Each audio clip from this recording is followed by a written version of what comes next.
Real Maharashtra 24 news, आम्ही दाखवतो सत्य. पहिल्यांदा आमचे एकूण 14 विषय होते माझ्याकडे, रोज दोन असायचे. ते डॉक्टर बाबासाहेब आंबेडकरांचे चरित्र 2, तथागत गौतम बुद्धांचा चरित्र 1, चरित्र 2, नंतर 10 पारमिता होती, आर्य अष्टांगिक मार्ग होते, 22 प्रतिज्ञाचं महत्त्व सांगितलं, परत 12 पौर्णिमेचं मी महत्त्व सांगितलं, धम्म अधम्म सदधम्म ह्या विषयावर पण झालेला आहे, माता रमाईवरती झालेला आहे, परत न झालेला आहे तर तो समता सैनिक दल याच्याविषयी पण मी थोडीफार माहिती सांगितलेली आहे. नंतर आहे ते भारतीय बौद्ध महासभेचं कार्य काय आहे आणि डॉक्टर बाबासाहेब आंबेडकरांनी महिलांना काय संदेश दिलेला आहे याच्यावरती पण मार्गदर्शन मी केलेलं आहे.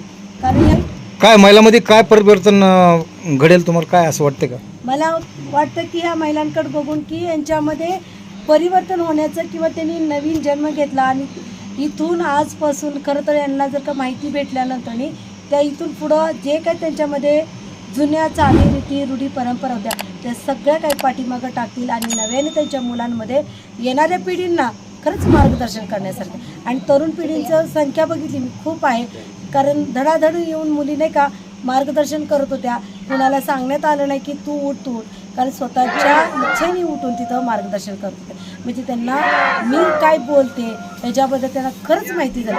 कारण ह्या मुलांना ह्या महिलांना पंचांग प्रणाम म्हणजे काय माहीत नव्हता. आपण जेव्हा पंचांग प्रणाम करायला जातो तथागत गौतम बुद्धाला नतमस्तक व्हायला जातो तेव्हा आपण 5 अंगाने त्यांना शरण जातो. 2 गुडघे, 2 हाताचे कोपरे आणि हे मस्तक जेव्हा आपण जमिनीला स्पर्श करतो त्या अंगाने आपण तथागत गौतम बुद्धांना काय करतो की 3 वेळा आपण नतमस्तक होतो. ह्याची माहिती मी त्यांना जेव्हा दिली तेव्हा त्यांना खूपच बरं वाटलं. आणि वंदनेचं मी महत्त्व सांगते, वंदनेचं महत्त्व मी गाण्याच्या माध्यमातून सांगितलं.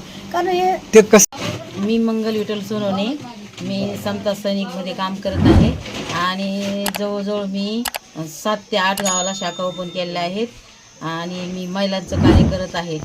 प्रत्येक महिलाच्या घरी जाऊन घरोघर जाऊन महिला तयार करून बुद्ध विहारात जमा करून त्यांच्यावर फोटो घेऊन आणि त्यांची नोंद करून साहेब मेजर आठवडीला पाठवत आहे. त्या महिला जमा करायला लागल्या, महिलांना रोज जाऊन सांगावं लागलं, रोज त्यांच्या घरी जाऊ या बाई सांगा असं म्हणून रोज त्यांच्या घरी जाऊ परेशानी झाली की 1 महिनाभर बेजार आहे की. खूप छान वाटते, खूप छान.